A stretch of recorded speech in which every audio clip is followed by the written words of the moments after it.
Rob McCarran. Should we begin with the puking, or should we begin with the topics that will change the face of WWE forever? Jeff Hawkins. We are not here to talk about Curtis Hughes. You're listening to Shake Them Ropes with Rob McCarran and Jeff Hawkins. Nobody's listening for hockey talk.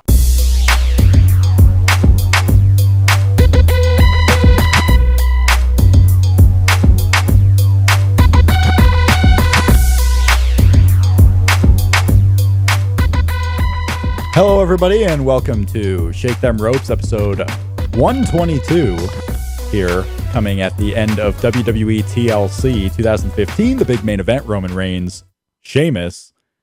Jeff Hawkins is with me, as you can see, on YouTube live right now. If you don't know what Jeff Hawkins looks like and have never joined us on YouTube, Put him away! It's pretty scary. And if you listen on the audio podcast on iTunes, Stitcher, TuneIn, Downcast, wherever, at voicesofwrestling.com, and don't want to know what Jeff looks like due to those scary sounds, avoid the YouTube channel. But wait, hold on, Rob, are you in picture on the YouTube channel? Yeah. Okay. More. This is a rare time, so you're wearing pants for once. That's good. Hold on, let me check. Yes. Pants are on, and a shirt that actually goes all the way down to my waist and not to my nipplies, as usual, a la Steven Richards back in the day. Big on showing your midriff, are you? Oh. Well, what's happened right now is I didn't realize it for a second that I was rubbing my nipples, and now I'm going to stop that immediately. If you're on the live chat, let us know how the stream is going. Let us know how the stream is going sound-wise, audio-wise. Hopefully all of the problems we had with the last stream at Hell in the Cell have been corrected. I believe it was Hell in the Cell, might have been Survivor Series. And now I'm on the channel looking at the chat, watching myself play with my nipples. So this is just a comedy of errors and a comedy of fun stuff. You blew it, Rob. You had one job. Yeah. We are supposed to be joined by Dylan Hales at Dylan Waco. Booked him several months back on the last time we had him on our show, we booked him for this TLC event. We have misplaced him. He is somewhere in the Southern Wrestling abyss. Maybe never to be found again.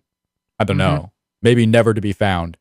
But thanks everyone for joining us on the YouTube stream, voicesofwrestling.com/YouTube. You can join us live after every pay-per-view, including this Wednesday, I should say, after NXT TakeOver London. 3 p.m. Eastern, the show gets going on WWE Network. We'll be here at 5 p.m. Eastern. Jeff and I talking TakeOver in London. We'll briefly preview the show a little bit after our Survivor Series talk. And if we can get Dylan on the line at some point, he was supposed to have video, for those wondering.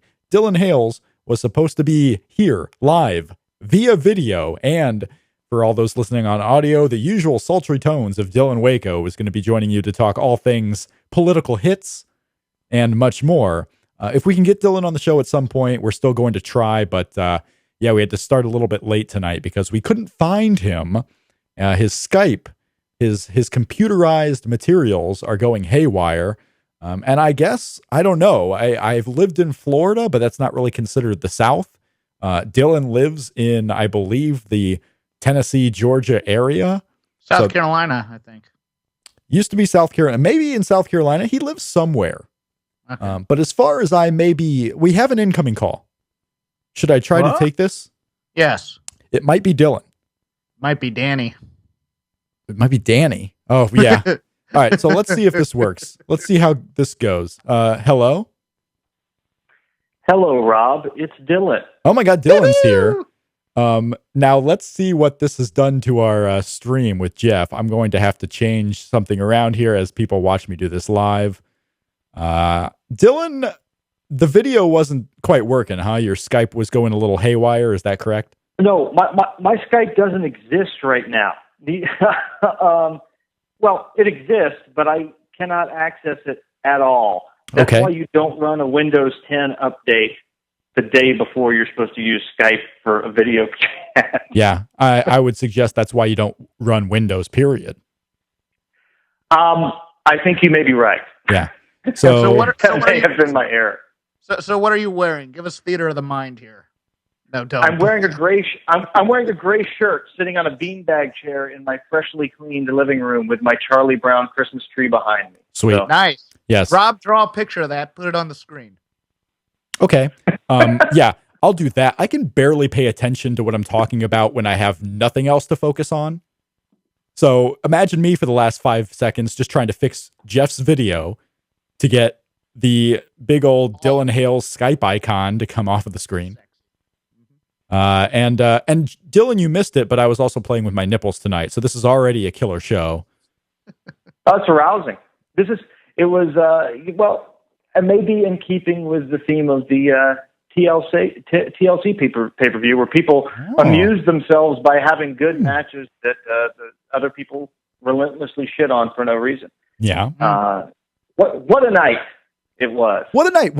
Let's talk about this WWE TLC pay-per-view. Last year, when it was in Cleveland, I was there, and it was the night of the mysterious TV exploding in Dean Ambrose's face.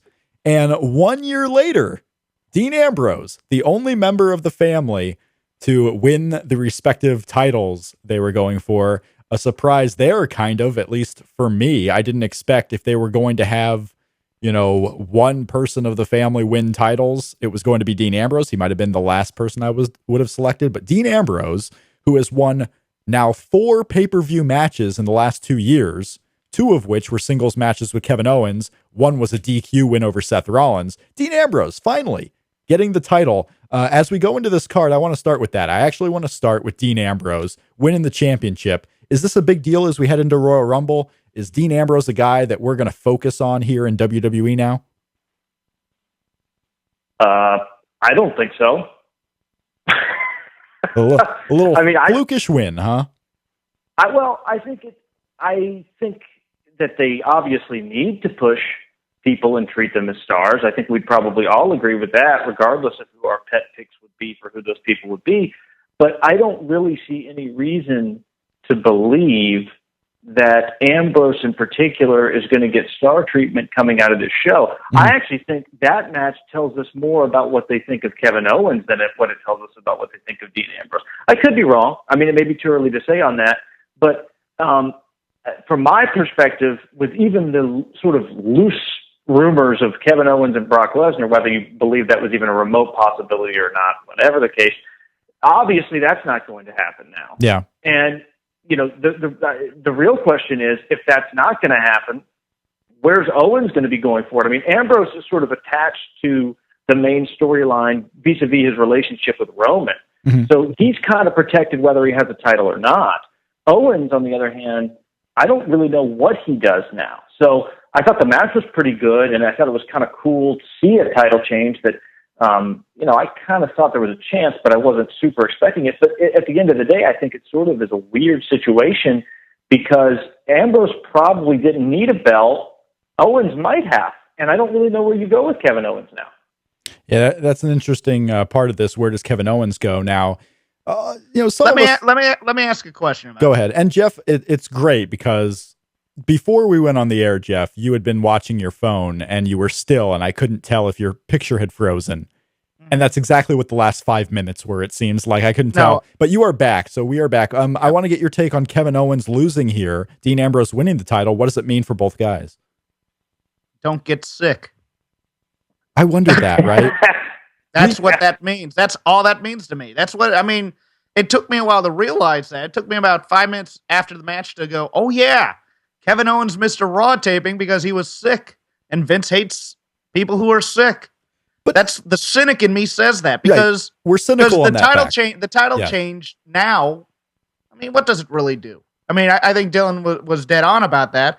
I mean, you have to change the title sometime. It's a mid-card title, but at the same time, now after not even setting up this feud at all, you change the title willy-nilly. Okay. They didn't have a promo battle with each other. Now, do you think they rematch? Go ahead, Dylan. I was just going to say the big build for this, too, was popcorn to the face, right? I mean, it wasn't even like a compelling angle that set this up, and they did, as many people were pointing out on Twitter as the show was going on, what a weird match not to be a gimmick match. You've got Kevin Owens and Dean Ambrose, arguably the two most qualified gimmick match workers on the entire roster. On gimmick match pay-per-view.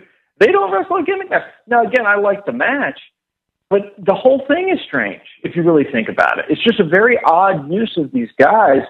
On the other, now, having said that, I would prefer that if they were going to change the title, it's in a straight match with a clean finish. But it's still really, the whole dynamic of it is very strange. I really don't know that. The question, I guess, is, are they flying by the seat of their pants with this decision, which I think we sort of all assume, or is there some sort of strategic vision in place, whether it be a good one or a bad one? The only strategic vision I could see here would be tension between Roman and Dean again over Dean winning a title and Roman not. Yeah. That could be. I actually don't think that's entirely outside the realm of possibility, especially given what would happen after the main event. Yeah, they're going they're going in an interesting direction here, because that was always one of the ways this could go, right? Is someone in this family wins the title and then other people kind of get jealous at it if they want to go that way. I don't think it's a big deal that Kevin Owens lost the match here. I mean, I see it more as Dean Ambrose finally winning, and Kevin Owens was the opponent, so Kevin Owens had to take the loss here.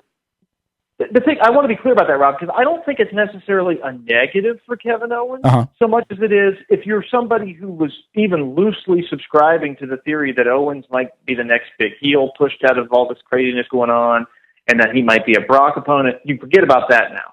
Yeah. I mean, that's out the window. The question is Owens going to end up sort of being in the Cesaro-ish role of workhorse TV wrestler that's always more over than his push? Yeah. And I say that as somebody who's not even the biggest Owens fan, I might add. Right. Or is he going to be somebody that they do have some sort of plan for, and for some reason that plan required the title to be off of him? I think that's really the open question.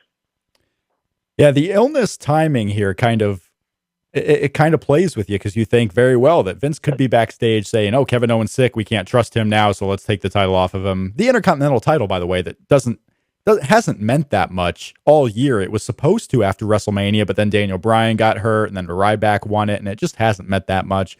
A poll going up right now at Shake Them Ropes. If you're in the live chat on YouTube, or any time until Monday night, you can vote in this poll. I ask, Kevin Owens' loss, punishment or no big deal? Punishment or no big deal? Right now, with a commanding lead at 83% so far, people are saying Kevin Owens' loss is no big deal at the moment. But let's go into the show. The pre-show, Becky Lynch, Sasha Banks, was made today on Twitter. Sasha Banks' hometown of Boston. Didn't really feel like it was someone coming in for the hometown, because they did seemingly everything they could with the New Day ripoff act before this match to make sure that the crowd wasn't super into Sasha Banks. They go out there, have what I thought was a pretty good match going over 10 minutes. Dylan, your thoughts on Sasha Banks and Becky Lynch here, not just the fact that Sasha ended up winning, but how she won and how this match even came about. I think to me, it's weird that they didn't promote it, only because Sasha is pretty clearly the most over act on these shows, right? I mean, like, from a women's perspective, I mean, it's not even close. So that is kind of odd. Even if it was going to be the pre-show match, why they didn't promote it sooner. I did not see all of the match. I saw about the last 2/3 of it, and I actually thought it was a pretty good match, which shouldn't really surprise anyone. But of course, the real story, I think, less so than the match itself and the quality of it, is what they're sort of setting up here, where Becky is the ultimate babyface who refuses to cheat. She's being screwed over by cheating in this match. Her best friend's a cheater. And I where are they going to go with that storyline on the back end of this? Because I think there's a lot of places they can go with it. Is she going to stay like the ultimate sort of super babyface who's completely above breaking the rules? Or is this going to lead to her snapping? Is she going to end up working kind of like an Eddie Guerrero gimmick based around, her version of lying and cheating and stealing in a babyface context? I actually think there's a lot of places you could go with Becky at this point from that perspective. The question is whether or not WWE is smart enough to give a damn or try and do anything creative with it. And of course, I mean, I guess the other big issue is, Team Bad officially basically being, New Day with vaginas. Yeah. I mean, that's Yeah, I mean, they're that's trying basically what they are. Now. Yeah, they're trying to So, replicate the New Day. Now, the problem there is we've already had the New Day, right? So now when you're trying to make, this female group into the female New Day, it comes off a little bit as a knockoff. It's second rate because they're just ripping off what you see from the males. And now it's something to where we were talking about the New Day being exposed already, Jeff, being overexposed on these shows. And now you have a second New Day group. I mean, the crowd's not going to take to it like they are the New Day. This can't be a good thing. No, it feels like Diet New Day. Yeah, it's a little off. It's the same, but it tastes funnier, and you don't like it as much. And Dylan mentions about Becky Lynch too, but now we have Becky Lynch who is loyal to a fault because she's either loyal or gullible or both. Because I mean, she's just believing whatever Paige would say when they were doing that group. Still, now she's believing everything that Charlotte says, no matter how rude Charlotte is to her. I mean, Becky Lynch's deal here. It doesn't seem like they have any idea for her to be anything more than someone who loses to those on the up and up. She's Bailey. But is she even that? She's Bailey from when all her friends were doing this to her in the build. It's the exact same story. It's the exact same story.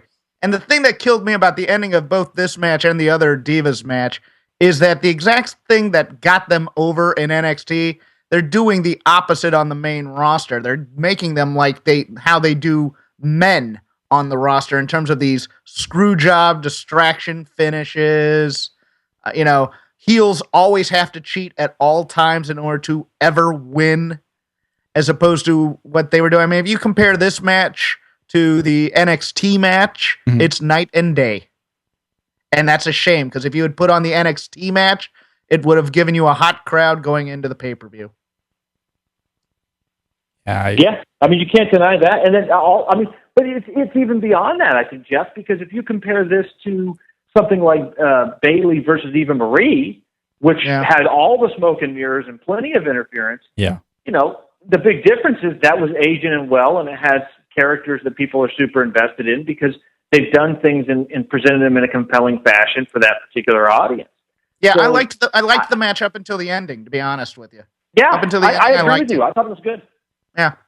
Yeah, I enjoyed the match too. I thought the first two matches on the show really delivered strong, and we're going to get into the main tag team title match here next. But before we do, I wanted to make the announcements early, but I was all discombobulated by the Your fact nipples? that I was rubbing my nipples and I was getting a little excited, and then Dylan isn't here yet, and the show is built around Dylan coming on and telling us exactly what we need to think about WWE and all this, and Skype isn't working, and the YouTube stream is going all nuts, and I'm trying to get that right. And then I'm putting Dylan Hales' number on the screen for millions and millions of people out there to see, which was an accident. I apologize, but just huge fan of that. Yeah, are you? Are you? I'm sure. Yeah, we're never getting Dylan back on the show, so enjoy it now, Jeff. That's not true. Dylan and I will do our own show. I'll edit. I'll put like a non-removable little thing over the number or whatever I can do. But I wanted to make mention, we are found at voicesofwrestling.com/STR. At Shake Them Ropes is the Twitter handle for the show. At CrapGame13 is Jeff. At Dylan Waco, Dylan WACO on Twitter for Dylan Hales of the Wrestling Culture Podcast. I wanted to make mention because now is the time where it is the Christmas season. I am a giver. I am one who gives without looking for anything in return. I am basically a saint. I mean, not my words, others that have said this about me that I'm just repeating. Trust me, they're there. But I want to raise money to get Jeff Hawkins a new and better microphone. And oh, really? I do. I want to raise money for this. So if you are listening out there and are a fan of Jeff Hawkins, the show in general, but mostly if you're a fan of Jeff. I mean, let's be real. He's got a few fans out there. I'm glad for him. I'm happy for Jeff Hawkins. A big weekend for Jeff Hawkins here, too. We'll talk to him about PWG a little bit later on in the show. But I'm trying to raise money for him. If you want to donate to make this happen, we have a link in the YouTube description and the voicesofwrestling.com description, paypal.me/Rob McCarran. You can donate to the show. If you want to get something in return, shop on Amazon via our Amazon affiliate link. It is voicesofwrestling.com/Amazon, and portions go to that. Jeff, you're making faces. What's up? I have a job, Rob. If you want me to get a new mic, just let me know. I'll match whatever. If anybody donates, I'll match. It's just Hey, there you go. It makes me uncomfortable that you did that. It makes you I'll uncomfortable. put in $5. I'll put in $5 the condition that Rob puts up the YouTube clip of Tank giving him the curb stomp at an IWA Mid-South show. I found that clip the other day, by the way. I could make that happen. If you want to see me getting curb stomped at IWA King of the Death Matches in a bowling alley parking lot, I can make that video happen if you donate and we raise enough money to buy Jeff a new microphone or other improvements. How about this, Jeff? You buy the microphone, we'll improve in other ways with any donations that happen. But we'll put it towards the cost of a mic. We may not get any donations. I'm just giving it a chance. But like I said, there are ways you can contribute for free, liking and sharing this video, or contribute and get something back by shopping our Amazon affiliate link. So that's all the boring stuff out of the way. That's all the boring stuff. Let's get into the. No, it's not. We got other stuff on the show to talk about. Oh, that's true. There were some boring stuff, but what was certainly not boring: the opening tag team title match, the New Day, the Usos, and the Lucha Dragons, where finally, after putting Mystico in the Sin Cara mask, after putting Hunico in the Sin Cara mask, after now having Kalisto up, after all these crazy ladder matches and elimination chamber matches where they have tried to do something with the masked wrestlers, Kalisto finally came out with a star-making moment, I feel, in this match.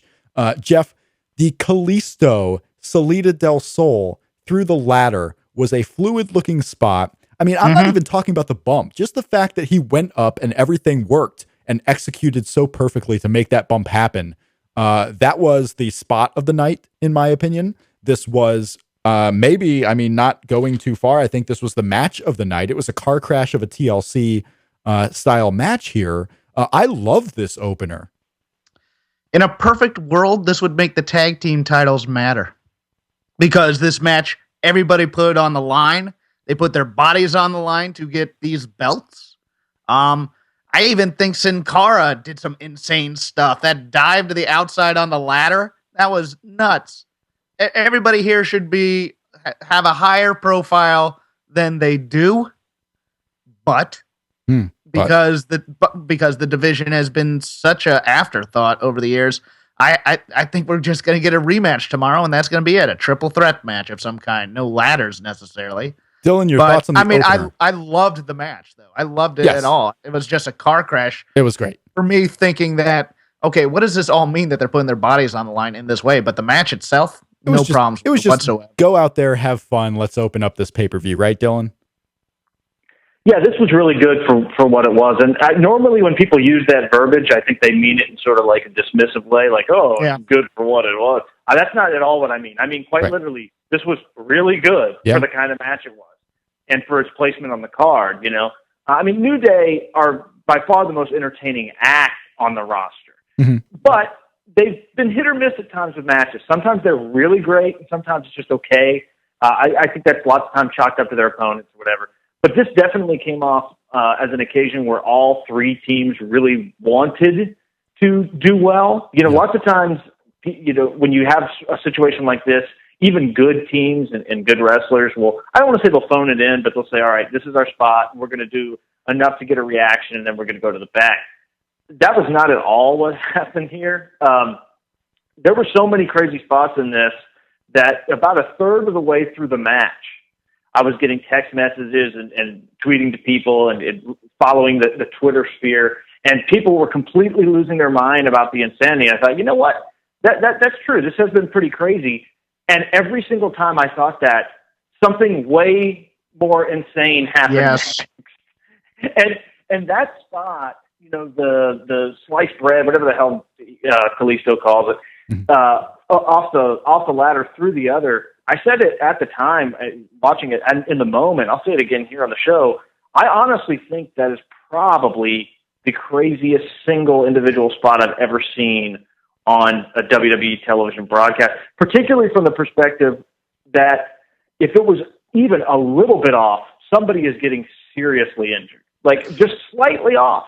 And that's, you know, I was really impressed with it. I think you could make a strong case for this being the match of the night. I'm not entirely sure I would give it that distinction, But it was certainly the match that I think succeeded the most with the live crowd and also delivered for those of us watching at home. I mean, it's only competition would be the main event, right? Yes. Yeah, in my opinion. Yeah, we'll get to the main event. I just thought that spot and everything. I really enjoyed this, not just for what it was, but before we get to the big news about SmackDown in the future, Jeff, yes, you had one more thing on the show. Oh no, I wanted to say that I think the Usos deserve credit as being the conduit between the New Day and the nope. and the Lucha Dragons. I think why not? No, because they're the Usos. Okay, I mean, the New Day basically said everything I feel about the Usos in the pre-match promo.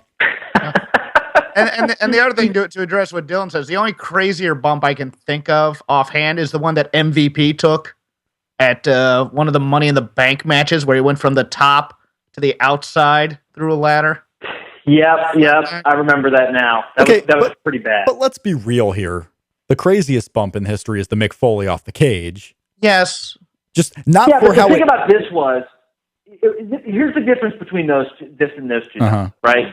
This required complete concentration and ability in a spot fest. Yes. Between two people who were physically entangled with each other throughout the entire act.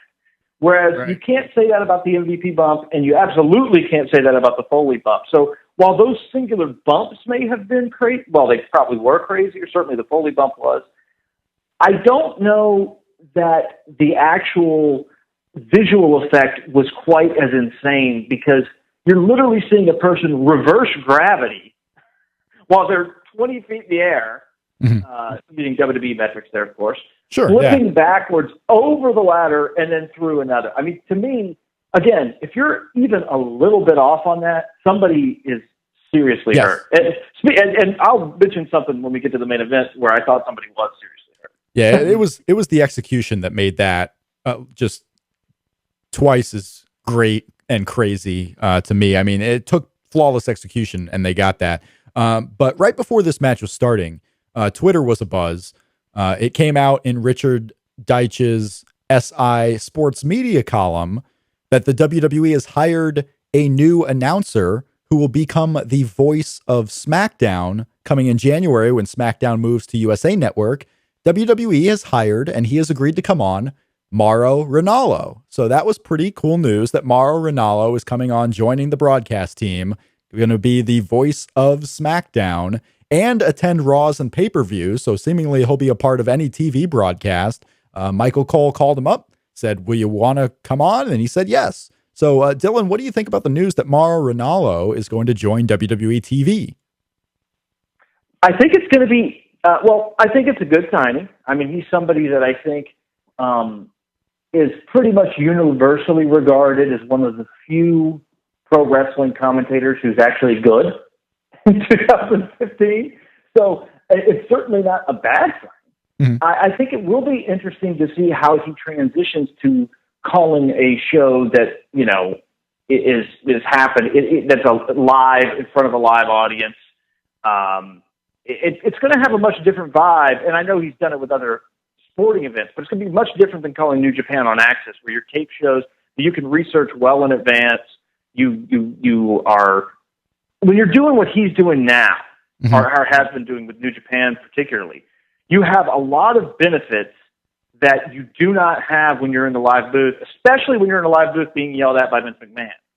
So it's going to be interesting to see if the critically acclaimed Ranallo is the same as what we actually get in the WWE booth. And I don't have an answer to that. I think it's actually a 50-50 proposition. My favorite commentator in wrestling today is Dan Wilson, who's a Southern independent commentator, used to do Wildside, now he does Empire, he did the Phoenix City Invitational this year. And I can't even, and as much a big a fan as I am as him, I can't imagine him doing what the WWE guys do. I just can't envision it. And that's not a knock on him. It's just so different than what these guys are doing in the capacity that they're currently in.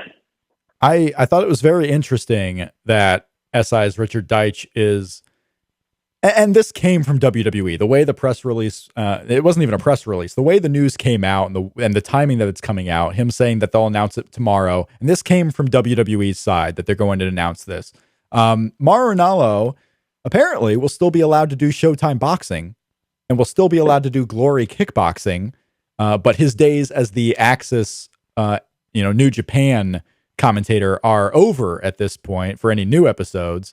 What do you think about that, Jeff? How long does it last that if Mauro Ranallo actually kicks in, what will happen first? Or maybe none of these will happen. He leaves WWE in disgrace, or not necessarily disgrace, but failure, possibly. Or he is told, hey, you can't do Showtime boxing anymore. He'll be told he can't do Showtime boxing anymore. I think he'll swallow it and take it to be work in the WWE, because I think he's always wanted to do that. Now, if this is the only cosmetic change SmackDown makes, they're not addressing all the problem here. And you know what? I think it has to be said, and this might be a little bit too inside baseball. Mauro Ranallo, he's very public about his bipolar disorder and his issues with depression and whatnot. How is going to be getting yelled at by Vince McMahon going to affect that? I think the narrative that fine. we're going to, I think he'll be fine. This getting yelled at by Vince McMahon. I mean, he's working SmackDown. Vince doesn't go to SmackDown anymore. He's not there. Okay. Who's he going to get yelled at by Kevin Dunn? He's going to be there for those first few USA shows. Oh, he's going to be there for the first one. Yeah, he will. Yes, he will be there for the first one, but he's not going to as many SmackDowns as he used to. Triple H is running that show. Right.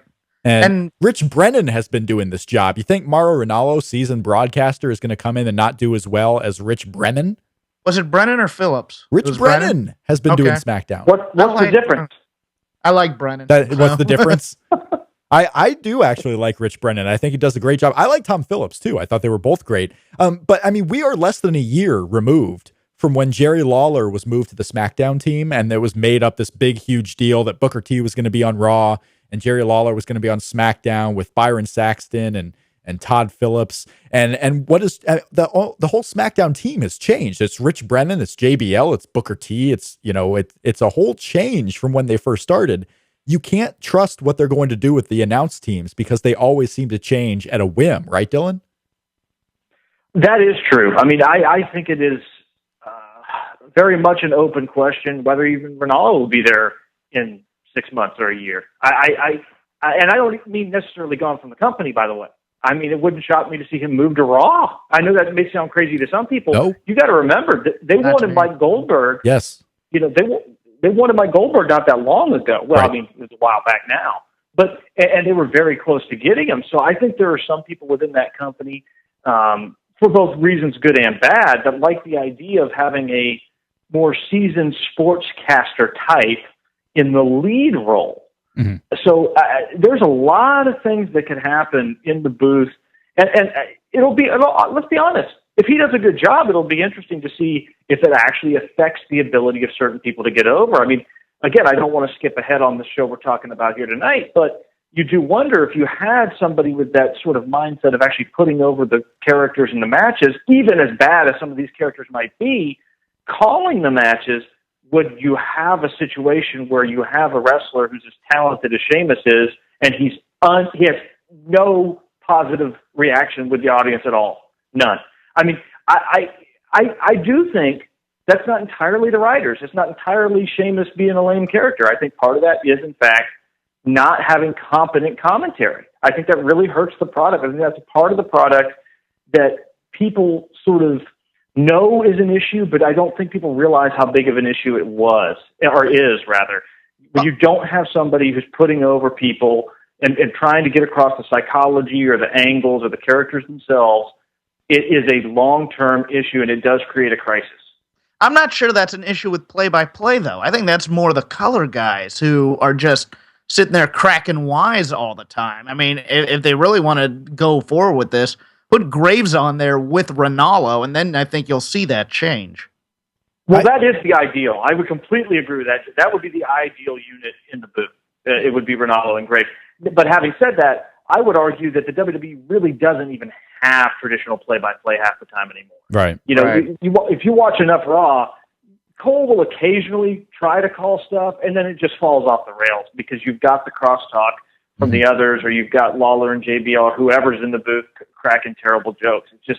It always sort of devolves down that road, even if an attempt is made. Which is a shame, too, because when Michael Cole and JBL are focused, I think they're really good. Mm-hmm. I like Michael Cole and JBL. I think they can be, yes.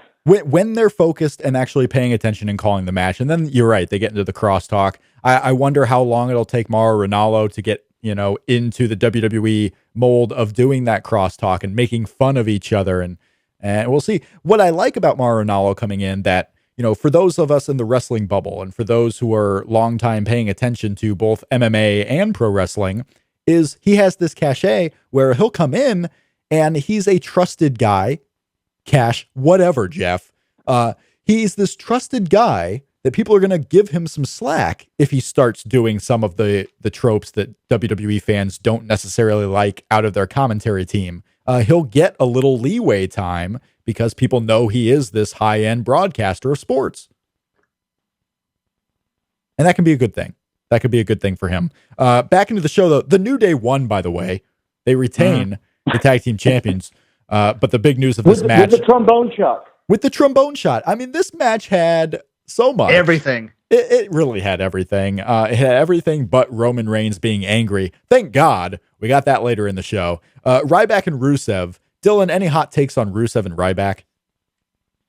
I thought it was I know some people thought it was boring. I think the issue with this is probably the best example to point to of the show, even more so than the main event, of the problem with WWE right now, in the sense that these guys went out there. They had a perfectly fine match. Wasn't anything to write home about. I certainly didn't think it was bad.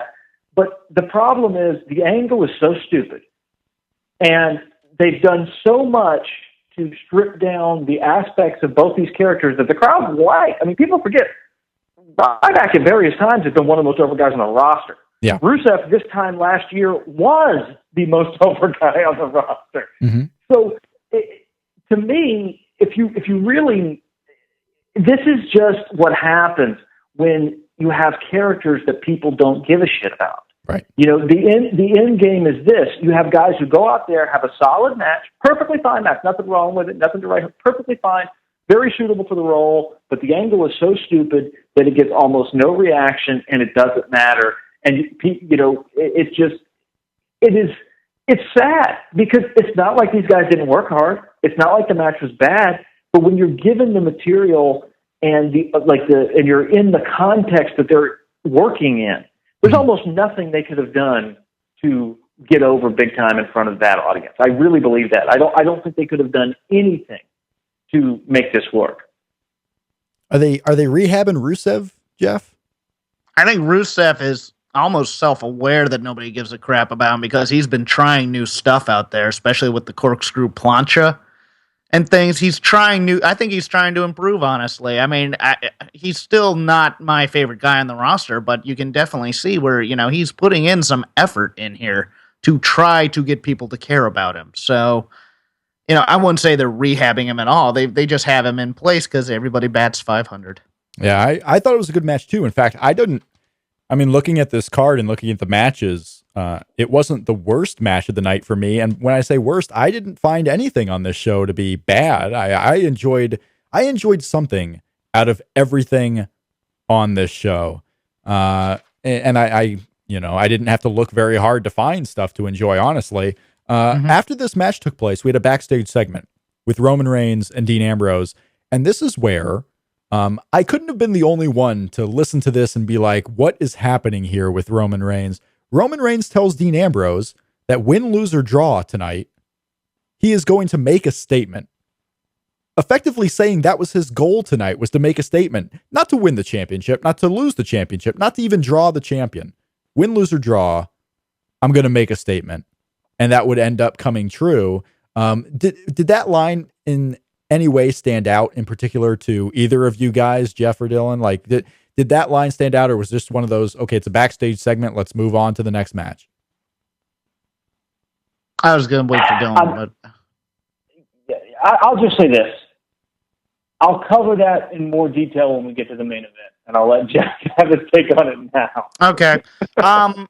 I just thought it was a backstage segment. They've had way too much of these talky segments between Dean and Roman. All they needed to do was a fist bump and a smirk and go on with it. And instead, they just gave the entire exposition of their stable being called the Family, and we didn't need that. Just let's do this. Boom, fist bump, and we're out. And it would have said the exact same thing, pretty much. Jack Swagger, Alberto Del Rio in the chairs match.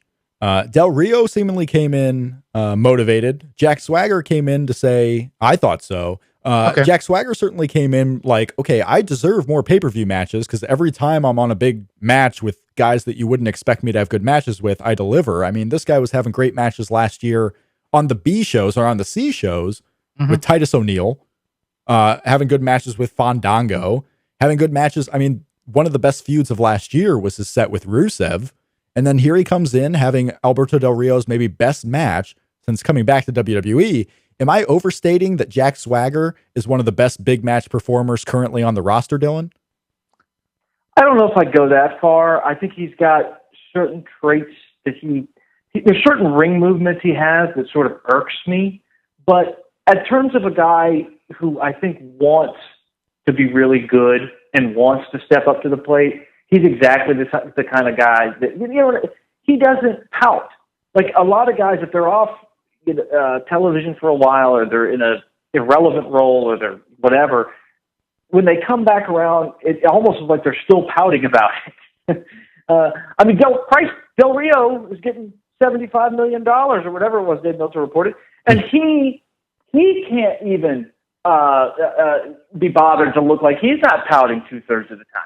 So this is an issue with a lot of these guys. But I honestly, this is going to be a weird thing to say. I get it. People are probably going to be like, you're being dumbass. This match I thought was really good, like almost in the vein of the tag title match and the main event for me. Not terribly far off from either. But the one thing that stuck in my mind when I was watching this was it felt like watching remember those bum fight videos where like people would go up to bums and they'd give them like, here's $20, beat the hell, here's a 40, go beat the hell out of each other. Del Rio obviously doesn't come across bummish in this, but Jack Swagger literally looks like he could have been a guy they picked up off the street and gave $20 to and said, we'll give you this and give you a place to sleep tonight if you let this guy beat the bejesus out of you. I mean, it was like, because he's not a guy who's been on the radar. And he's just in there getting massacred. I mean, there was welts all over his back. But I'm giving the guy credit when I say that, but it was almost, at times, it was almost a little bit too much in the sense that Del Rio's a guy who we know kind of has an attitude. And I thought, man, would he be taking liberties with another guy? Would he be doing this if this was somebody that had any potential clout? But as a match to watch and enjoy, I thought it was really good. I can't possibly imagine having these two guys having a better match with this gimmick. And it is a real credit to both of them. I thought Del Rio was his best match since he's been back. And Swagger, like you said, Rob, a lot of the time he really does step up. Jeffrey. I love Jack Swagger.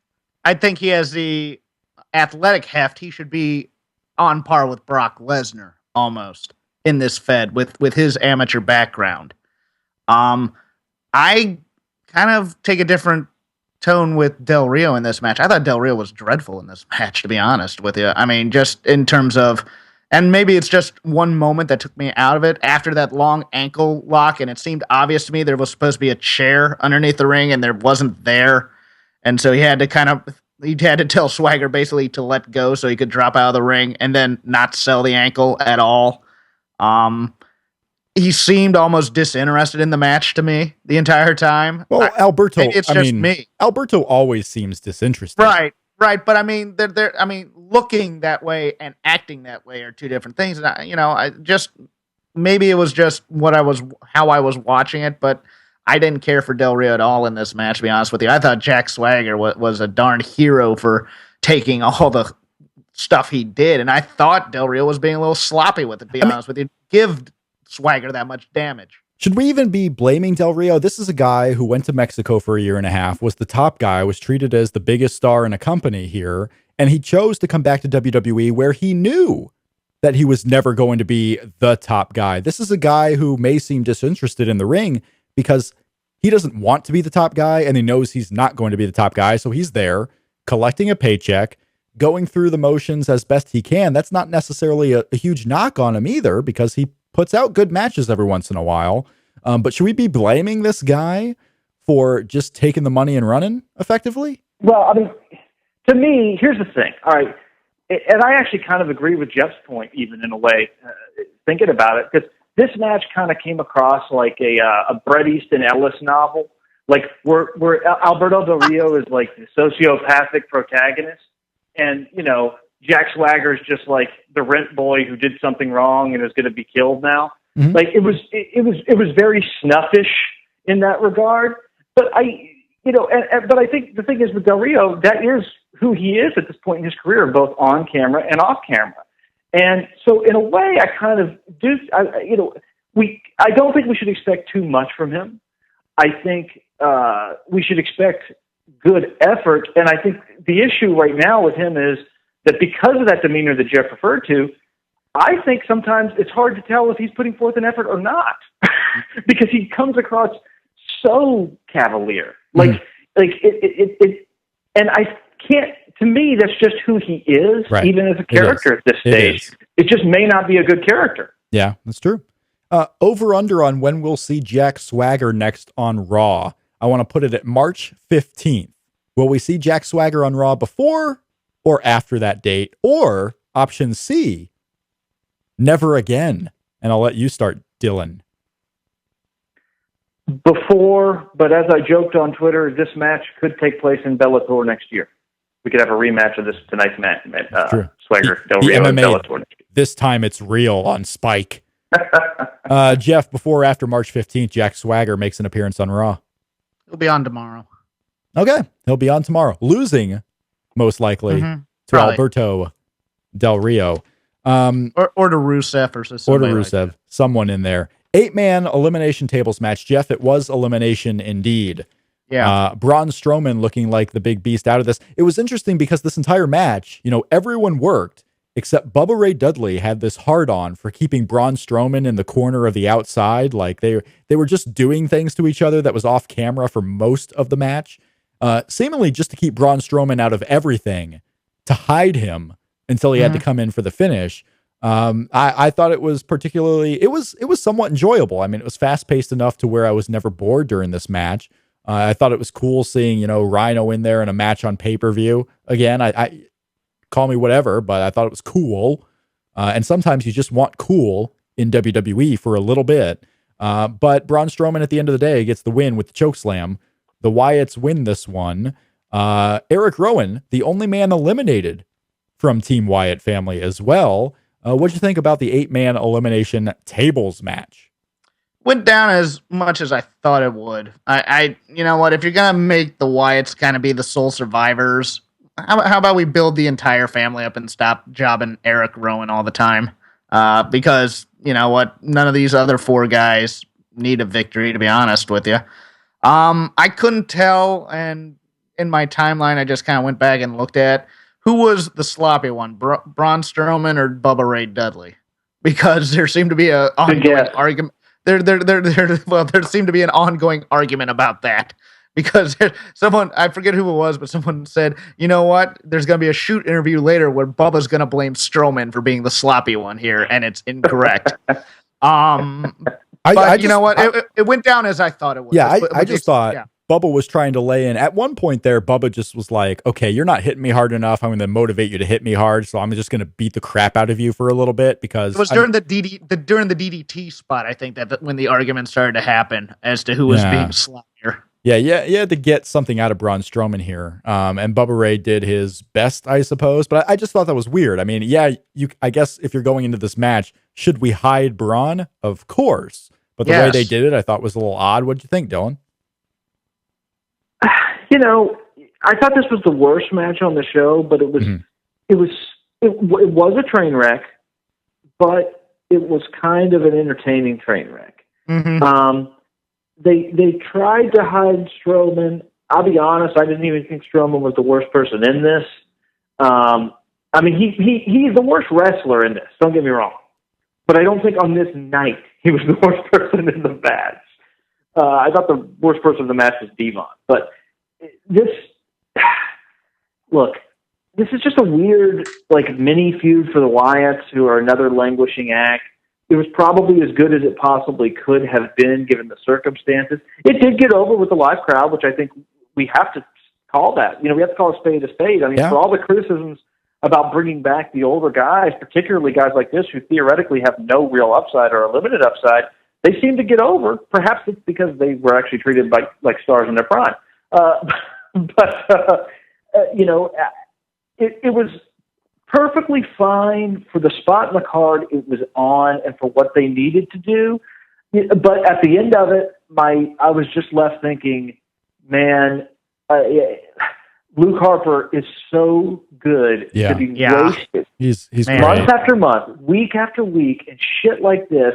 I mean, he is every bit as wasted as Cesaro was, prior to the injury. Every bit as much. And it just kills you to see somebody that talented who can get over on just the strength of what he does bell to bell, and he's just sort of a peripheral figure in this whatever that is the Wyatt family at this point. Because I think it's impossible to tell what the purpose of that unit is at this stage. I mean, there's no clear direction with them at this point. Again, another act where I have absolutely no clue where you go with them. Well, now, the funny thing to me was, in addition to that, is on the ECW side, the guy who's been working the most consecutively for WWE, Rhino, who's been making all these guys look good in NXT, is the first one just kind of nondescriptly eliminated from the entire match. I mean, he made, I thought, his run with Baron Corbin was really good. I mean, he had a really good match with Samoa Joe. This guy can still go a little bit when you're trying to give him something that he can sink his teeth into.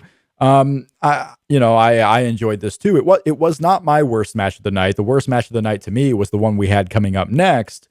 But where this goes with the Wyatt family is I thought it was, they had Braun Strowman get the final fall, the choke slam through the table. Bubba Dudley went to light the table on fire. Didn't happen. So Bubba Ray Dudley just went through a table and got wet a little bit. Braun Strowman, the choke slam, standing tall at the end. To me, the end game for this would be an eventual Bray Wyatt Braun Strowman face-off, expecting the crowd to get behind. I don't know if it's going to be Bray, if it's going to be Braun, and it may not be a year from now when this happens, but that's what's going to happen. That's what happens when you have groups like this in WWE, is the top guy eventually is not a big fan of the up-and-coming guy, and the up-and-coming guy for WWE is Braun Strowman, right? So eventually they're going to clash. Am I off base there, Dylan? No, I think you're right, but I want you to imagine. Just think about this for a second. Okay, I'm thinking. Think about the trends that we have seen with live audiences just in the last 3-4 years, let alone in the last 10 years.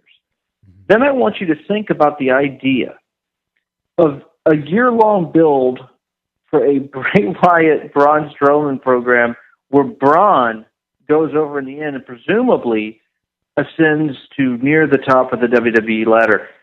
Can you imagine? I mean, if you think we're getting negative responses for stuff now, like, that is very likely the most guaranteed to fail thing I can possibly think of. And yet I do agree with you, Rob, that it's also completely logical, particularly if you're operating from the universe that WWE sort of operates in when it comes to booking and how they present things. But my God, I'm seriously trying to think of another alternate scenario that would be as potentially disastrous as that in terms of getting over with a live WWE crowd. I don't know that I could think of one. I was going to say Curtis Axel and Rowan, but no, I think the crowd would get behind Curtis Axel a little bit. So I don't know. It'd be whoever it would be. It would be Rowan and somebody. Rowan and Braun maybe is what you would be going with. Rob, does this face-off happen before or after the Braun Strowman Undertaker WrestleMania match? Oh, after. After. And it may be because of that match. If you do Braun Strowman and the Undertaker at any point, whether it's WrestleMania or beyond, Bray Wyatt is going to be the one saying, Braun, you couldn't get the job done, blah, blah, blah. And it's going to be, and there you are, big SummerSlam confrontation in New York City. Braun. Can you imagine that crowd? Dylan, you're talking about crowds. Put them in front of New York City and Brooklyn. Braun Strowman and Bray Wyatt. As long as he does a moonsault, we'll be good. Yeah, do a moonsault and I'll be fine. Yeah, do a Sadly, you moonsault. might be right. Yeah. Kevin Owens and Dean Ambrose was my worst match of the night, and it may be expectation bias for what I expected going in, but this was a feud that coming into this match, the two guys didn't even have a promo battle. I mean, you have Kevin Owens, you have Dean Ambrose, big talkers. I mean, that's what's got them over with audiences already is their speaking ability. And you put them out there, and all you do is the popcorn and, soda gimmick, and no talking between the two. And the fact that you had a new champion here tells me they're going to keep going with these two for at least one more pay-per-view, maybe just a finisher on Raw. But I just don't know. You're right, Dylan. I don't know what they're going to do with Kevin Owens. I'm not worried. I'm not worried about Kevin Owens and what they're going to do with him right now. But I am interested to see where they go. But to me, it just didn't click in what they were trying to do. And I wasn't a big fan of the match. I actually thought it was a little bit better than I expected it to be honest. It was not anything I will probably ever go out of my way to watch again, in fairness. And some would argue, by the way, that Kevin Owens is at his best when he wrestles the sort of go, what's selling style. But that's not really my preference for wrestling. So, I actually appreciate it when the matches are slightly toned down. There were a few spots in this that are too cute for my blood, but I actually thought it was a pretty good match, and I legitimately liked the finish, although the execution was a little bit off. Yeah, it was. For sure. I legit liked the finish for what it was too. So I enjoyed this. I think it was probably in a really bad place on the card, though. Mm-hmm. I think you could make the argument that this should have been the opener. That seems crazy because the match that was the opener was such an obviously awesome opener for that. But I feel like you could have put that ladder match later in the card and it would have had a bigger profile and done just as well. Whereas this match, I think, would have probably fit better as an opener than where it was on the card. But I thought it was pretty good. I didn't love it. Wouldn't be something I'd go on way to see again. I think the ramifications and the fallout with what happens with these guys is really the story coming out of the match, though, and not really the quality of it. Yeah, that the result is the story. We were talking about how the main event of the show, the match wasn't going to be the story, the result would be, and then it kind of turned out to be both. But Jeff, you're looking at me like, how am I still thinking that this match wasn't that great? I don't know. I'm crazy. Maybe I'm alone on this. I'm on an island here, thinking this match was the worst of the night. Again, enjoyed. I thought the finish, like Dylan was saying, was not executed well because of all the people. A Hurricane Rana out of the pop-up powerbomb is a logical reversal, a logical finish. I don't know if Dean Ambrose is that guy to get the finish to, but Jeff, go on. No, I was actually just starting to speak and then I just shut up. That wasn't any look towards you. Oh, okay. Actually, for me, I kind of agree with you. I agree with both of you in a way. It underdelivered for me, but at the same time, it was better than I thought it would be because I thought it would be a little bit too cute by half in order to get this feud going. I really wanted this match to be like the first 5 minutes of the main event because of what these two guys' characters are, a fighter and a guy who's unhinged. I wanted to see some stiffness and some beating up people and some fisticuffs and just being a wild type of brawl, and I got a wrestling match instead, which was fascinating to me. Didn't appreciate the I eat popcorn and drink soda every day line. I thought that was a little bit too on the nose, and probably, my cynical nature rang a bell when that line came up. Other than that, it was a match and it was good, but it really didn't register with me anything emotionally. My question is, are they eventually going to pay off this Kevin Owens, Michael Cole thing? Because it's getting annoying to me. No, Michael Cole doesn't get anything paid off. Right. It's just that was for you, Michael Cole. Well, he's talking to me again, and they keep bringing it up on TV week after week after week. And unless I'm getting him power bombed, shut up. No, it's not happening. Although Michael Cole has the body for it now. Maybe he could get power bombed and get replaced by Mauro Ranallo, and everything would be great. Woo! Becky Lynch! My daughter's the champ, baby. Woo! Charlotte retained the title against Paige. And they continue the setup eventually to Becky Lynch and Charlotte, but Becky Lynch lost on the pre-show to Sasha, so I don't know what they're setting up for. And the way that Paige lost this match, Paige may still be in the title contention. I mean, there's no way we're getting a singles Divas title match at WrestleMania at this point, is there? No, I don't. I think it's very unlikely you're going to get a singles Diva title match. I actually think that was probably unlikely no matter what, but I think it's increasingly unlikely. Look, they've got a real, I mean, obviously there's a real problem with the so-called Divas Revolution, or whatever the hell you want to call it now.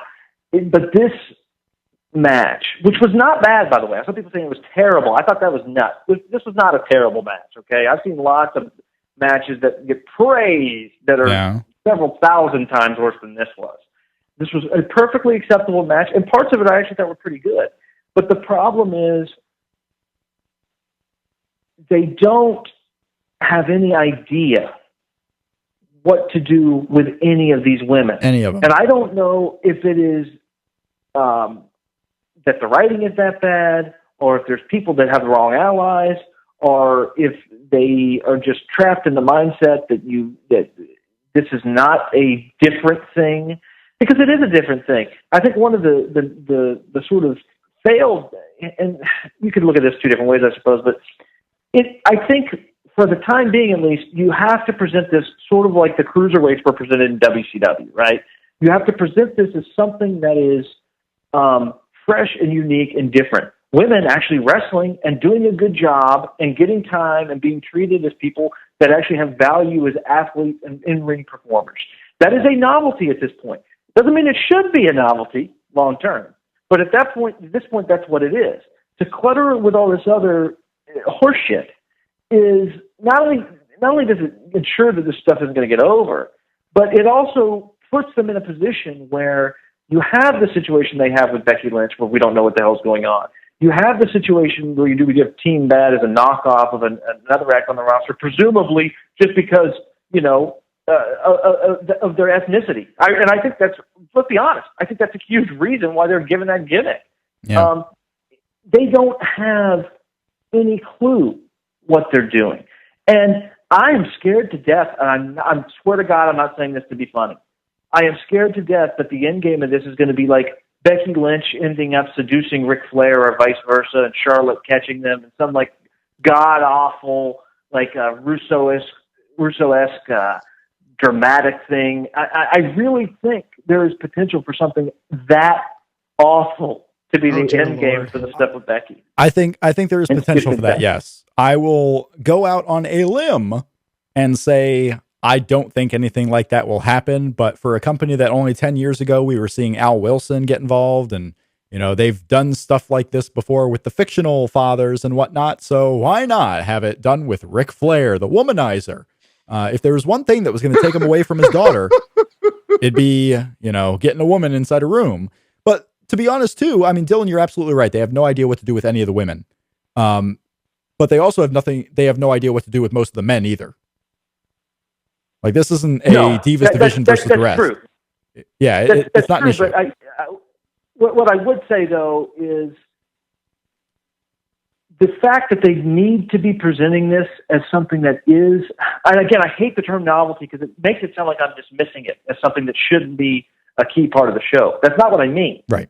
But they're not presenting this as something that is unique and distinct. Mm-hmm. Instead, they're presenting it exactly the way that they do present the failed, shitty angles involving males. Yeah. So, all of the things, I mean, Jeff said this earlier when he was talking about the screw job finishes, right?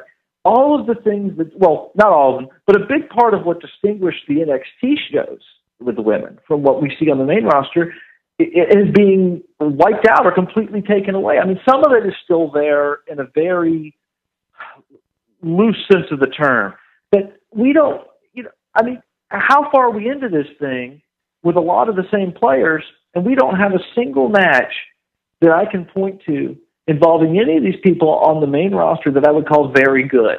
We've had some that have been good, solid, decent, but nothing that I would call very good. Meanwhile, when I'm looking at my, my Voices of Wrestling Match of the Year whole short list, I've got 3 or 4 NXT women's matches on that list. Mm-hmm. And it's very possible that number 1 and number 2 could be NXT women's matches. I mean, that's a huge distinction when you're talking about essentially the same players involved in both brands.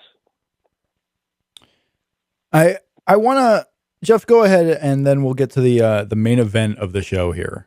The irony of Dylan's idea is that Charlotte would then end up with another brother named Reed, probably. So that would just make the internet explode. No, I mean, Dylan almost said to a word what I was going to say, but you know what? It's exactly it. These women are not going to get over by being entertaining. They're going to get over by being athletic and showing them, because they already have a higher hill to climb with mainstream audiences just due to the fact of how they've been presented all these years on the main roster of being competent in-ring performers. Nobody gives a shit about your gimmick, about your stable, about, making jokes out there, about, even doing Flair cheap shot memorial spots in order to pop a crowd because they're nostalgic for your dad outside the ring.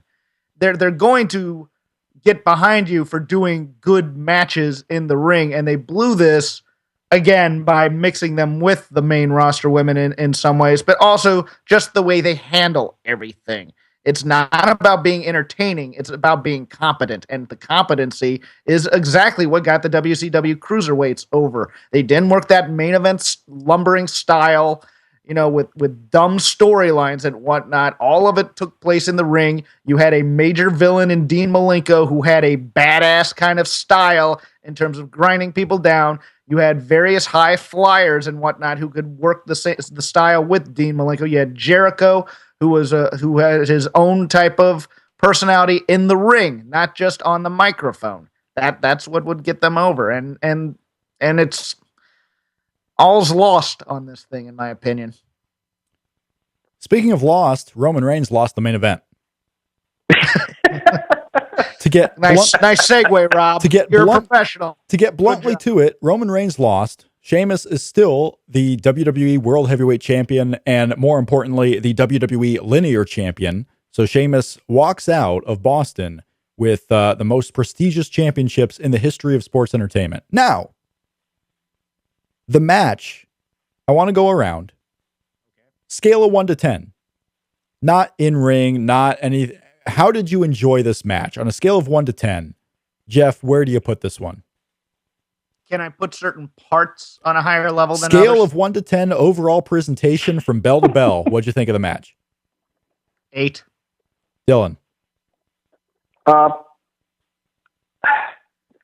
say 9. Yeah, I'm going to 9 too. I thought both of these guys. And you talk about a crowd who was coming in ready to boo Roman Reigns because, not only could he win, but also this is the cool thing to do now is boo Roman Reigns. We don't care about Sheamus at all, but we're here to boo Roman Reigns a little bit or be indifferent at times, which this crowd certainly was. By the end of it, they did what good wrestlers do. They did what Charlotte and Paige did in the proverbial death spot, is get the crowd to care late. They did what Becky Lynch and Sasha did in the opener. They got the crowd who didn't necessarily care about the match to care late. They got the crowd into it. Roman Reigns and Sheamus certainly did that. They also did, the big high spots that you would expect. I mean, Sheamus was battered and bruised. Roman Reigns, if he would just stop readjusting that vest, would look like a complete badass. And thankfully he did that less during the post-match angle.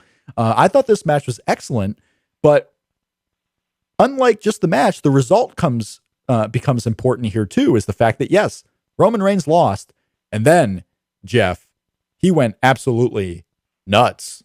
He's now the lunatic fringe, which is very fascinating in the juxtaposition of things. He's a wild man. He is a wild Samoan. Oh, wow. Nice pull. This is my favorite Sheamus match. Bar none.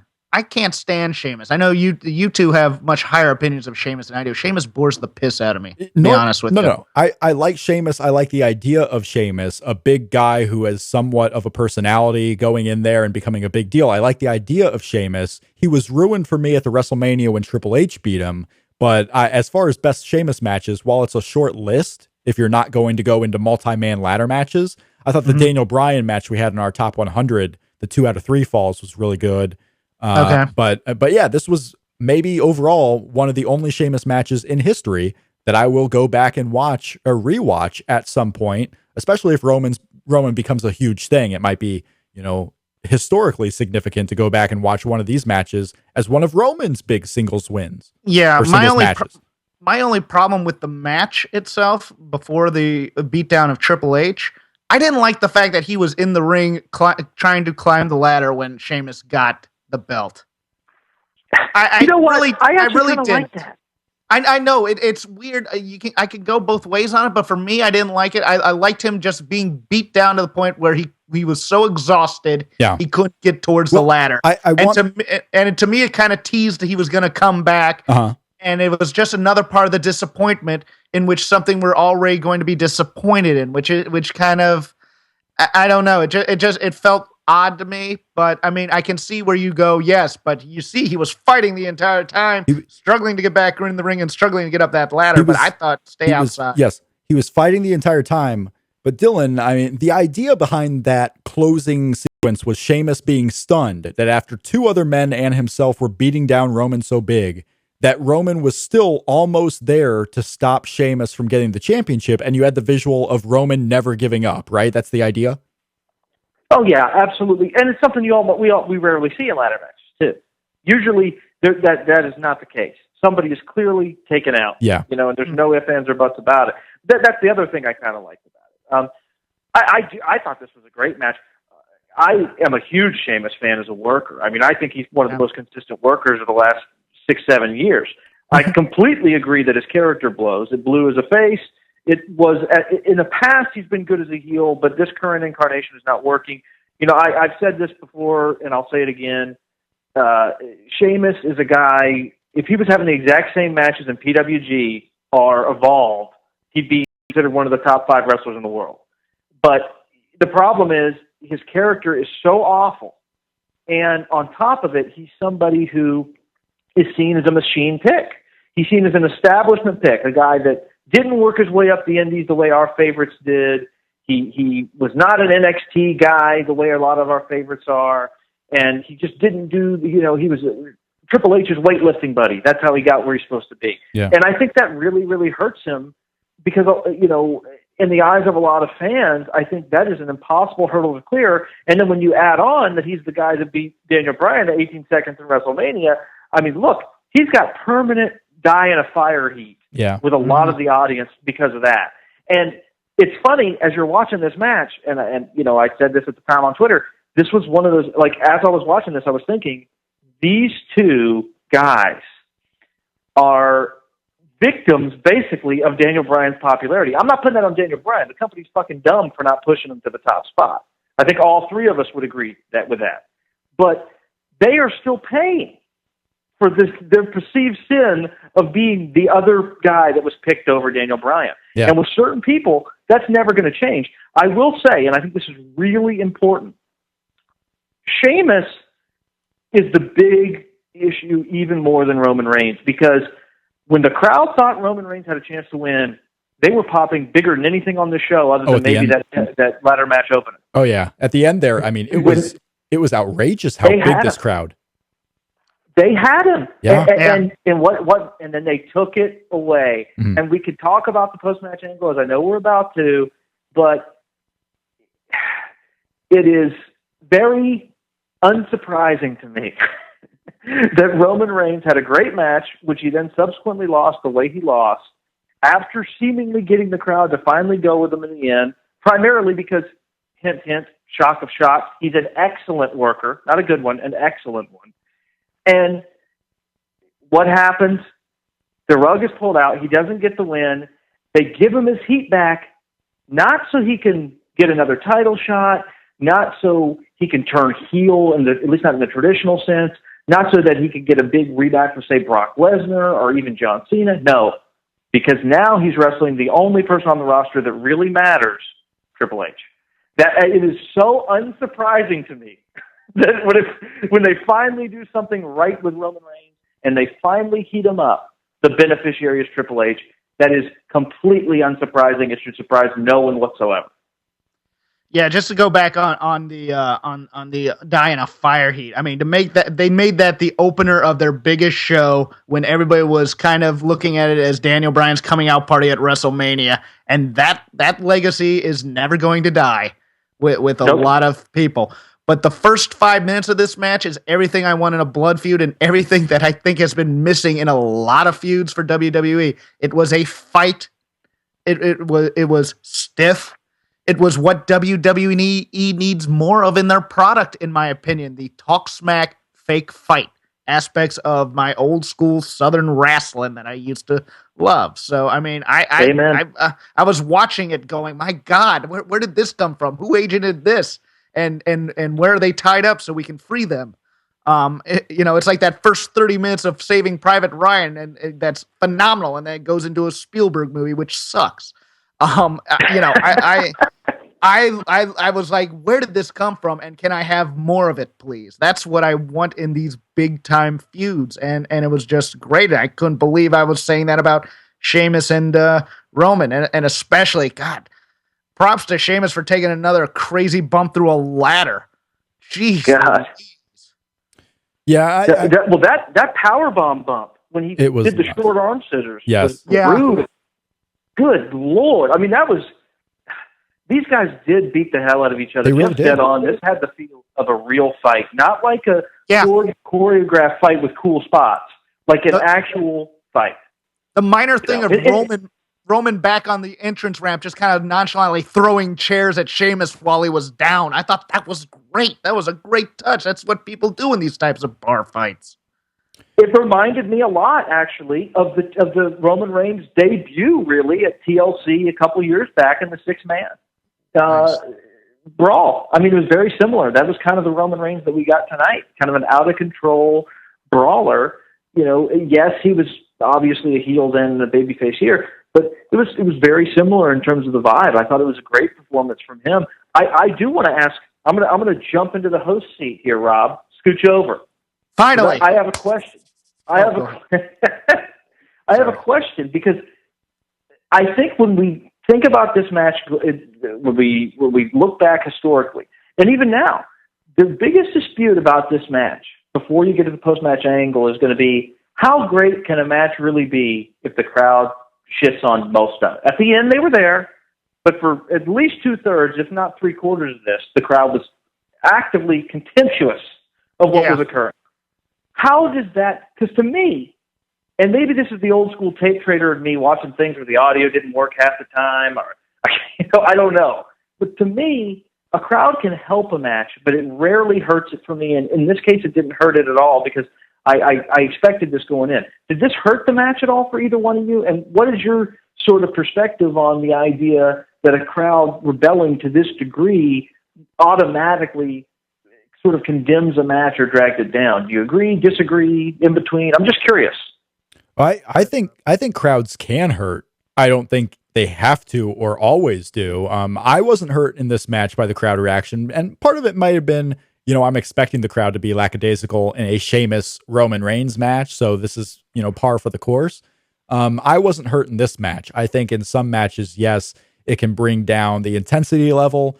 And it is up to the wrestlers too to kind of shift their focus in a match where the crowd may not be responding. Because if the wrestlers lose energy, then yes, it becomes a situation where the crowd has hurt the match, but the wrestlers let it hurt the match. And I don't think Roman and Sheamus let the crowd hurt their match one bit. And then you get to the end of it, and the end really tells the story. If the crowd is in it at the end, it doesn't matter what they were doing.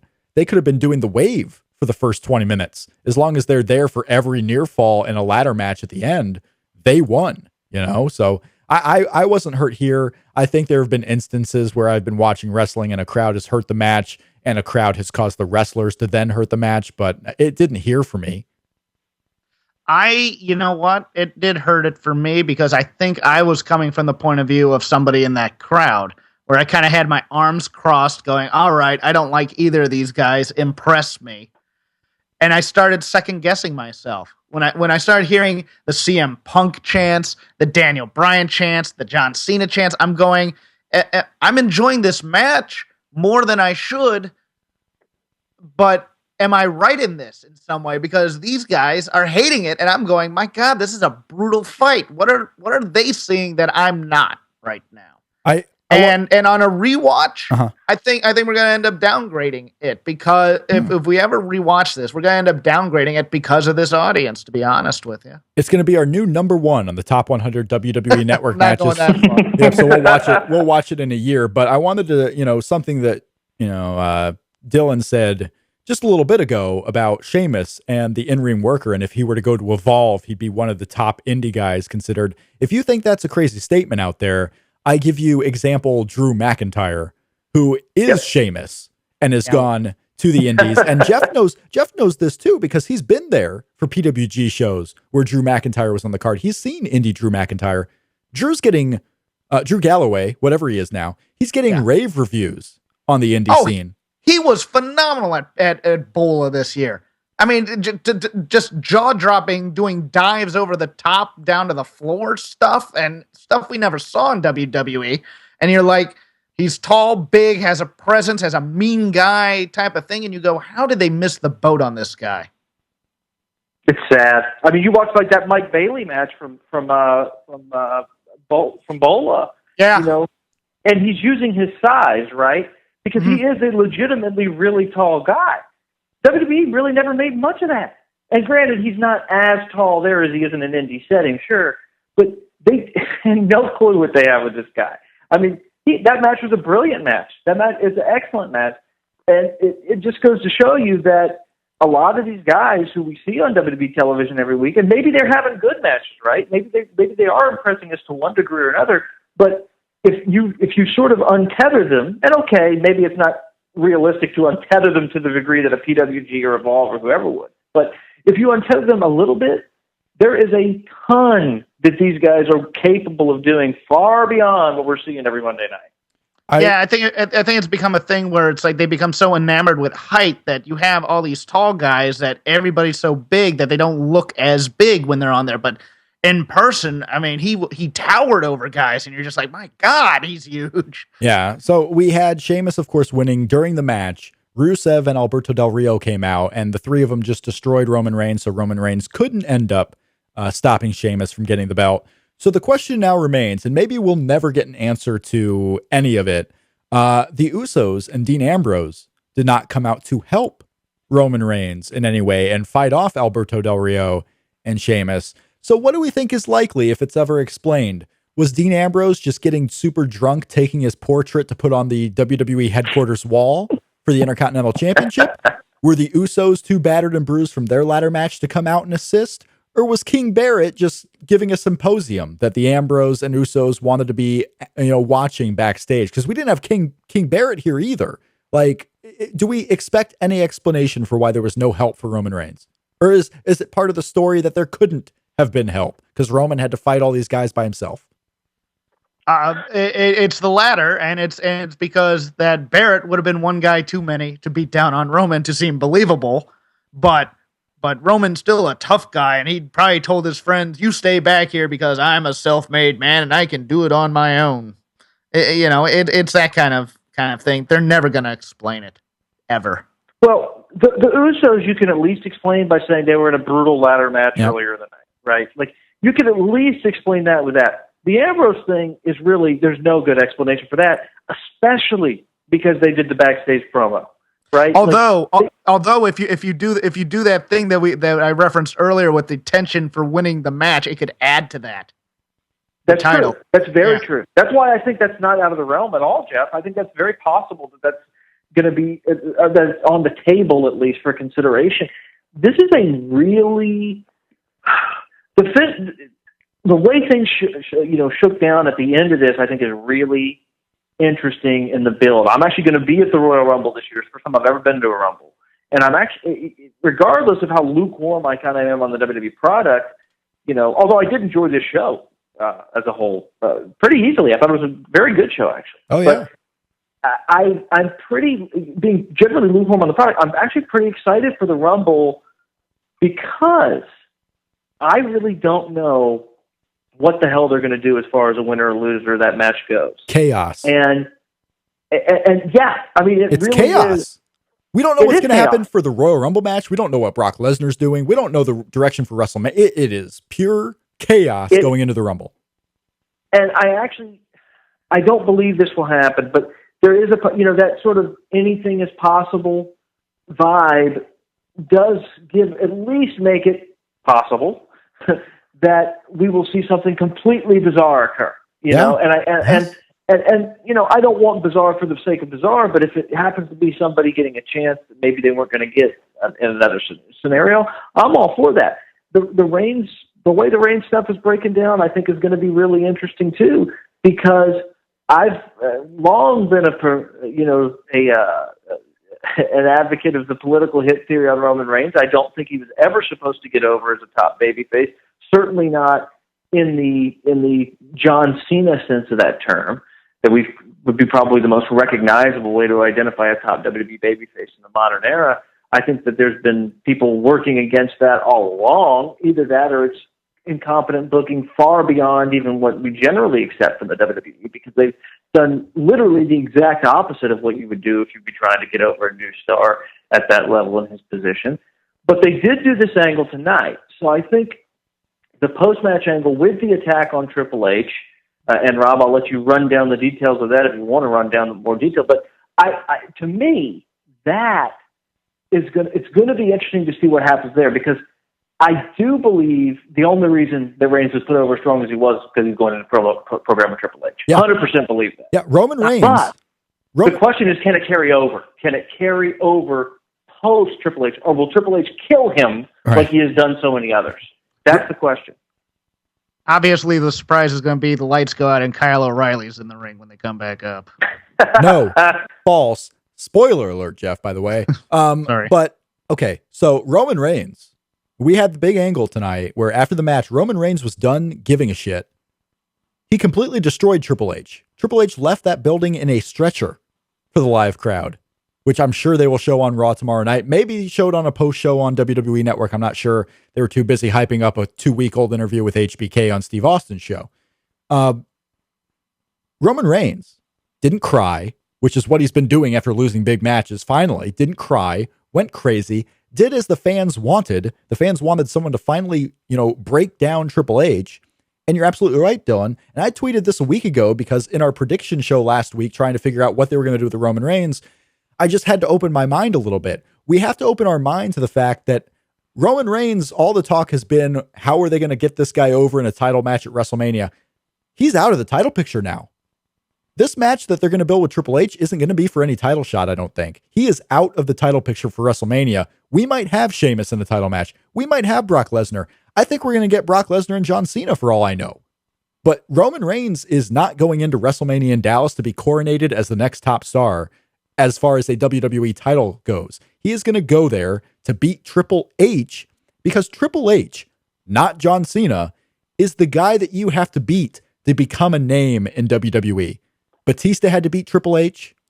Kevin Owens beat John Cena earlier this year. Kevin Owens isn't a big name in WWE right now. Umaga beat John Cena, not a big name. John Cena isn't the gatekeeper. Triple H is. I don't see how anyone could not see this now, because Roman Reigns isn't going in there against John Cena at WrestleMania. He isn't going in there for a WWE title match. He's going in there to beat Triple H. Daniel Bryan, to get his title match, had to beat Triple H. Everyone goes through Triple H. You think it's going to last all the way to WrestleMania? You don't think they're going to blow that off at Royal Rumble? He's not going to wrestle at Royal Rumble. No, he's going to be in the Royal Rumble, and that'll be the true last straw. Like, maybe they don't even let him in the Royal Rumble. Oh, I'd be honest. I think it's possible he's not in the match. In fact, I think it's possible they do a suspension angle with him. Now, it's not going to go. I mean, I think it's likely they do a suspension angle with him. I don't think it's going to go all the way through the Rumble. He'll be suspended. But I expect him to miss a couple of Raws, maybe even out of this deal, which would be hilariously ill-advised, by the way. Yeah, we're going to finally getting him hot. And you can't take him off TV. And if you think he's anything to ratings, you can't keep another guy off TV when you don't have John Cena and other names. But yeah, we're going to see a suspension angle. We saw during the beatdown of Triple H before the final powerbomb spot, Roman Reigns yelled out to Michael Cole, "I know I'm going to get fired." Yeah, we're going to see a 20-minute promo from Stephanie tomorrow, sneering and, yeah, you hurt my husband. You're fired and suspended. Take some cheese for the rat. I just want to know how deep it's going to go. Are they going to focus fully on Triple H and Roman Reigns? Are they going to bring in Dean Ambrose and the Usos back into this? Are they going to put Dean Ambrose in a 5-on-1 Intercontinental Championship match on Raw? League of Nations and Kevin Owens, where the League of Nations is only out there to make sure Dean Ambrose loses? I mean, something like that we could see for the next 2 weeks to keep Roman Reigns' storytelling in the show without having Roman Reigns. But I think it's clear. Roman Reigns right now is out of the championship picture. If he's going to be coronated at WrestleMania, it's going to be in defeating Triple H, and they have some other plan for the actual WWE title. Yes, I agree with that. I think there's very slim chance that Reigns is in the title match at WrestleMania. I wouldn't put it at 0, but I would say less than 10% at this point. And I wonder, it was a crazy final segment. I mean, I was super entertained. I was glued to my set. It didn't end until 11 p.m. Eastern. We were a little late starting the show for the live viewers on YouTube because, this show ran to the very last second. Last week, or a couple of weeks ago at Survivor Series, the show ended about 25 minutes early, so we had plenty of time to get up here and do everything. This one ended right at 11. They filled all 3 hours. The final segment of the show was probably my most entertaining thing. I mean, watching Roman Reigns go out there nuts, the crowd getting super behind him. Now, granted, we have to wait till Raw because crowds always get behind whoever is doing this ass kicking, right? It doesn't matter who it is. We could have had Fandango come out and destroy Triple H and they would have been super behind him. So it does matter the follow-up. Yeah, if this ends up being a funny promo afterwards from Roman or something smart alecky or clever, it's going to kill this. He shouldn't talk at all. Shouldn't talk at all. Superman punched Stephanie. That's what. No, you can't do that. That's terrible. That's terrible. You can't do that. My brother Dustin has said this, and he's not nearly the hardcore fan I am, or that my younger brother Devin is. He's in the middle, between being like a super hardcore wrestling fan and sort of somebody on the periphery, right? But he said this a million times, and I'll give him credit for it because I think he's dead on. The gap between Roman Reigns' in-ring charisma and his charisma as a talker is monumental. It may be the biggest I've ever seen. Yeah. You do not want him to, but as an in-ring performer, he's like ridiculously charismatic. I mean, in my view, he's a top-tier charismatic guy, which is why, even though the crowds hate him, they always seem to swing his way by the end of matches because he's so charismatic in that particular role when it comes to delivering stuff. Right. Well, and it shocked me how much the crowd turned around on Roman Reigns. They turned because this guy, he got over originally because he was never talking. Dean Ambrose and Seth Rollins were talking. He was the one in the ring, and that's how you got to know him. A year of just beating dudes up and saying, believe that. I mean, this guy in the ring, yes, especially during brawls where, the closing segment to Raw was the same thing. I mean, Roman Reigns can go out there and you just get behind this guy because he's doing what you want him to do. When he's out there talking and telling us stories for 20 minutes, that's not what we want him to do. He was the strong, silent type. That's what they wanted.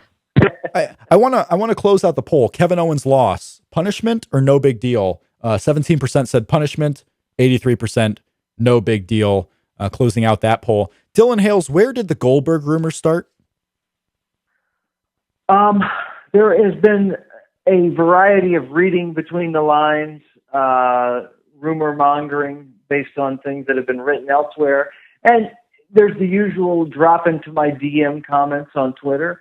I am still not convinced that Goldberg is not, I don't want to say an inevitability, but a possibility for being in the WWE before WrestleMania. I think it is still on the table. I really do think we might actually see that. And I think if we do see that, I think it's bad in the sense that it's another spot that wouldn't be in the hands of a younger talent. But it might be a necessary evil because if they're trying to fill up that stadium in Dallas, which is the narrative that we constantly hear, but it's also the reality we live in, they're not going to do it with the roster they've got right now. And not because the talent's not there, but because they don't have stars. So I think it's a possibility. Still do. Goldberg in WWE, maybe even for WrestleMania, maybe for the Royal Rumble. We will see, because we need more guys. We got Rhino coming back. We got Roman Reigns in WWE. We got we need more guys with spears. We got Charlotte doing the spear. We need the 4 spearsmen of WWE, and that'll be it. NXT TakeOver London is coming up on Wednesday. We'll be back on YouTube with a live show at 5 p.m. Eastern, or whenever the TakeOver special ends up finishing up with Jeff and I. Dylan, anything that you wanted to mention about TakeOver London? Anything you're most importantly looking forward to? I'll be honest. The match I'm most looking forward to is Emma and Asuka. Yes. I think it's going to be. Yeah. I think it's going to be the best match on the show if That's they're given. consensus.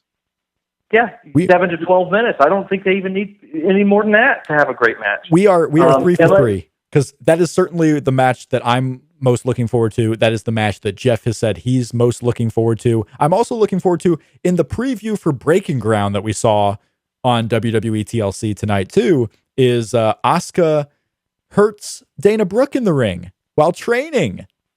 And they're giving some Breaking Ground depth to why Dana Brooke doesn't like Asuka. Oh, I just love Asuka and Emma. I love it.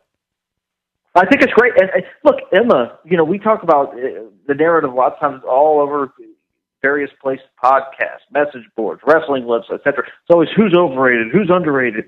Emma's like the most underrated person in that whole company, in my opinion. To me, she's a excellent heel. She's got a great look. She works super hard. She's the best squash match wrestler on the roster, either roster. And I think she's really going to excel in that setting in front of that crowd. So we know Asuka's going to excel. I mean, that's a given. So to me, that has all the hallmarks of being, sort of. I don't want to go match of the year, although you never know. It's an NXT Women's match. I might get time. So there's a chance. You certainly never know. Show stealer. Yeah. Show stealer, I think. Now, Emma has this intensity in the ring where she looks like she wants to kill everybody. She just wants to destroy. I mean, you look at the Brooklyn 4-Way where she won because she knocked out Becky. She goes in there so intense that sometimes she can't control it because she's so crazy. I love the Emma Asuka match. I am looking so forward to it. I'm looking forward to the TV that they're going to tape that night that we'll see a week later too. That's going to have Jason Jordan and Chad Gable in front of that audience, because apparently they're getting over super huge. I mean, almost bigger than Sami Zayn coming back on this NXT takeover tour of the UK. So I'm looking forward to see what TV they tape. Jeff, I mean, besides Asuka and Emma, because I think we're all in agreement that's really the one thing we're looking forward to the most, I want to ask you about the title match. Because the next show we do will be reacting to what happens with Samoa Joe and Finn Balor. Who do you have winning that match? Balor. Interesting. Dylan, what do you think? Finn Balor, Samoa Joe? I think it will be Balor that will win, but I think Joe probably should win. Mm-hmm. That's my thinking as well. That's my takeaway. I think it will be Balor. Balor, to me, has lost a lot of steam. I was never as big a fan as him as others, in full disclosure, although I don't hate him, as some will claim. No. But I just feel like he doesn't feel like the focal point of that promotion. I get like a promotion, but brand. He just doesn't. He feels like he's been eclipsed by a lot of people. I don't know. And that's not maybe even his fault. Not his fault. Not his fault. It's kind of the way it's shaken down. He is. They haven't given him a chance to talk. How's he supposed to improve his standing? No, I tell you, the best promo he's probably cut in the entire time as an NXT was the contract signing with Samoa Joe. No, I agree on that. But I mean, consistently, he hasn't been allowed to talk. That's true. Much. He's Bailey, because Bailey's lost steam since winning the second match with Sasha Banks. The focus on that division is Nia Jax, and the focus on that division is Asuka. She's lost steam, but not because of her character. She's lost steam because they've had to rebuild opponents for her. There's a difference. Yeah, and it's the fact that really the story and the money was in the chase with both of these guys, with Finn Balor and Bailey, because they won their belts, and then immediately once Finn Balor won the belt, he lost steam to me, and Bailey lost steam as well after the second match with Sasha Banks. And it's not either of their faults. It's just, what story are you telling now? And I'm having Samoa Joe winning the championship. I think that's what should happen. I think that's what will happen.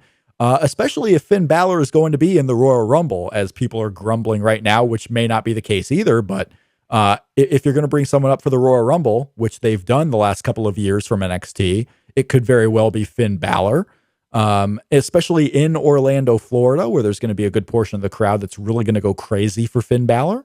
I expect him to drop the title here, maybe have one more rematch with Samoa Joe and lose it. And we move on to Sami Zayn coming back, or Apollo Crews, or Baron Corbin in the title picture. I'm going to go and say Samoa Joe wins the title on Wednesday. I'm oddly fascinated with the Dash Dawson versus Enzo and Cass match. If they make it a serious kind of blood feud type of match, which I don't think they'll do, but if they did, it would be fascinating to me. I agree with that. I'm a huge Dash and Dawson fan, and to me, if that goes like 8-10 minutes as a fast-paced sort of knockdown, drag-out type brawl, I think it'd be absolutely perfect. I don't think it will, but that's how I would book it. You know, Ditto. And you don't have to do it with blood. You know, I mean, people are, oh, you can't do blood. You don't have to do blood. You can have the same vibe without blood if you book it smartly. I just want it to feel like a fight as opposed to a wrestling match. Yep. I want to thank Dylan for coming on the show today. NXT TakeOver, we will be back on the same YouTube live stream, voicesofwrestling.com/YouTube on Wednesday. Follow at Shake Them Ropes for show information. Dylan, anything you want to plug before we close up shop? People can always check me out on Twitter at Dylan Waco. That's DYLANWACO. I will be doing the We Don't Know Wrestling podcast awards. The year-end awards this week. We're taping them this week. They won't be out, I think, until the week after. But I'll have fun doing that with Sam and Tanner, and as well as TJ Hawk and our good buddy Frey, the infamous Frey. Yeah, I heard more than enough in Twitter DMs and Slack about that podcast over the last week to last me a lifetime. But I want to thank you, Wrestling Culture, the podcast. Were you buried in that podcast? No, people were. There was drama. I don't know. I wasn't a part of it. Wrestling Culture, the podcast as well, at Dylan Waco. If you heard our pitch earlier and want to donate to our show, Shake Them Ropes, if you want to make Jeff uncomfortable, just know if you donate to our show, it is not going to pay my heating bill. It is not going to pay for food. It is any proceeds are going to help the podcast grow and maybe get Dylan a Skype machine that will work in the future. But yes, no, voicesofwrestling.com/Amazon. The PayPal link, if you want to donate to the show, can be found on the YouTube description or the iTunes description. Jeff, anything else for tonight to the people? No, we've said enough. Looking forward to Wednesday. Come back for that. Come back for pie and cake and hot takes on Roman Reigns on Shake Them Ropes.